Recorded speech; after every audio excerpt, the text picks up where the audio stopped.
trenutku kompanija ima nešto preko 300 ljudi. Nalazi se u više gradova u Srbiji, s tim što je headquarters u Novom Sadu, gde se sada nalazimo. Kompanija trenutno najviše isključivo radi na Hopa igrama, ali pored toga smo počeli da radimo čitav dijapazon nekih drugih proizvoda. Uglavnom su to stvari koje su u gamingu, ali nešto čak i izvan gaminga. U samom gamingu pokušamo da nađemo nešto novo i zanimljivo za nas van Hope. Radimo na jednoj sci-fi point-click avanturi. Radimo na jednom virtual reality projektu za Samsung Gear platformu koji je isto core sci-fi.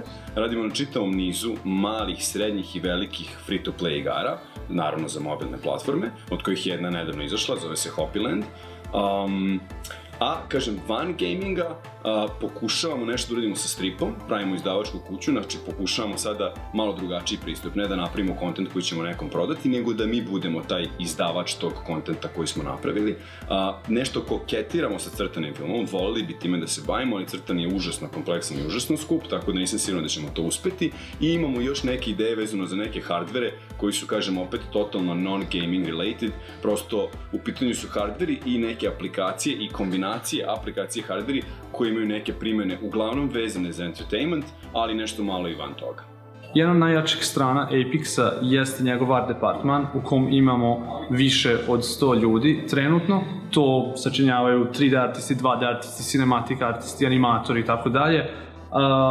Kako smo našli sve te ljude, neki od njih su došli ka nama zbog veličine firme, zbog toga što su čuli da se bavimo videoigrama, neki od njih smo mi izgradili od faktički nule, a neki od njih smo samo pomogli da nađu svog unutrašnjeg umetnika kako bi mogli da doprinose našim projektima, da ih čine sve boljim i boljim. Što se tiče nekih novih interesantnih projekata, krenuli smo da eksperimentišemo i sa nekim VR projektima i za taj projekat trenutno na kom radimo koristimo Unity. Veoma smo zadovoljni kako izgleda, veoma smo zadovoljni kako igra napreduje.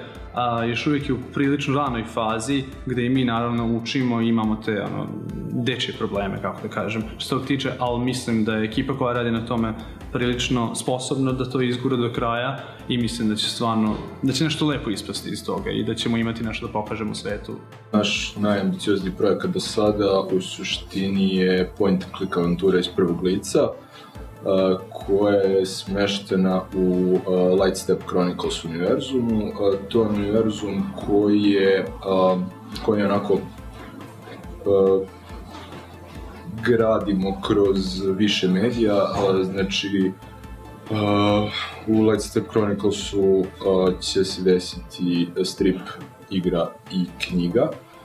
To je naš pokušaj da kreiramo nov IP, napravimo svoj brand i da napravimo jednu space operu koja je u suštini nešto što do sada definitivno nismo radili. Sve je počelo sa stripom koji radi naša sestrinska kompanija Imagine Incredible i oni u suštini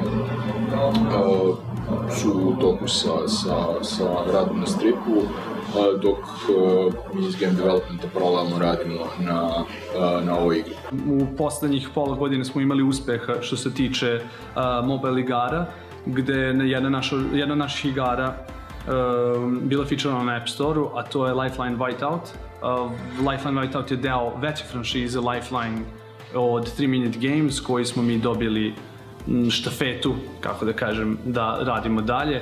Tako da tu smo imali prilično lep uspeh i dobili smo lep odziv od naših igrača.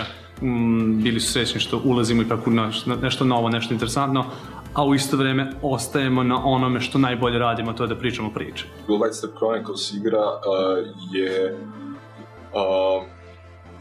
dosta dugo već u predprodukciji, gde smo pokušali da definišemo unikatan vizualni identitet igre i da pokušamo da stvarno napravimo nešto novo i drugačije u odnosu na standardne SF svetove. Najviše inspiracije smo vukli iz Art Deco i Art Nouveau stilova i nekog SF-a koji se razvijao sredinom 20. veka. S obzirom da je u pitanju point-and-click avantura iz prvog lica, nismo imali previše mogućnosti da se igramo sa gradnjom sveta na način na koji rade to neke AAA igre. Međutim, ono što mislim da će se dobro odraziti na igrače i na samu igru je to što je svaki kadar i svaka scena detaljno proučena, analizirana i osmišljena tako da služi svakom drugom aspektu igre. Dakle, Apex u budućnosti. Dosta često ljudi meni ovde zameraju da sam nefokusiran, da svašta radim, na 100 strana sam, ne znam šta hoću. I ja sam se dosta razmišljao o tome, je li moguće da ja stvarno grešim, da sam potpuno nefokusiran. I shvatio sam da u stvari postoje kompanije širom sveta koji imaju takav sličan pristup, a to je da rade puno stvari istovremeno. To su uglavnom azijske kompanije, na primjer Yamaha. Yamaha proizvodi motore za čamce, gitare, bubnjeve, trombone, pojačala, zvučnike, softvere i tako dalje. Još bolji primjer za nas je Sony, je li tako? U muzičkoj industriji su jaki, u filmskoj industriji su jaki, prave hardvere, prave igrice. To je upravo ono što ja želim da napravim od Apexa. Želim da napravim jednu holding kompaniju koja pod sobom ima 10-ak manjih kompanija koje se uglavnom bave entertainmentom. Želim da zatvorim krug, da pravim video igrice, crtane filmove, stripove, virtual reality, igračke, tabletop i možda neke hardvere u sve to. Što mi ne bi napravili neki naš ultimativni kontroler za Steam, za Xbox, za whatever. Znači, eto, to je neki plan za Apex kada su u pitanju same video igre, znači taj jedan segment koji je svakako trenutno najveći i vjerojatno će u budućnosti biti najveći segment. Nemam jasnu viziju sada. Ja sam ušao u gaming zbog toga što volim core igre. Kao klinac sam želeo da pravim real-time strategiju, želeo sam da pravim nešto što će biti kompetitor StarCraftu. Volao sam avanture, volao sam RPG-eve, volim sci-fi, znači vidim da je to nešto ka čemu mi definitivno težimo.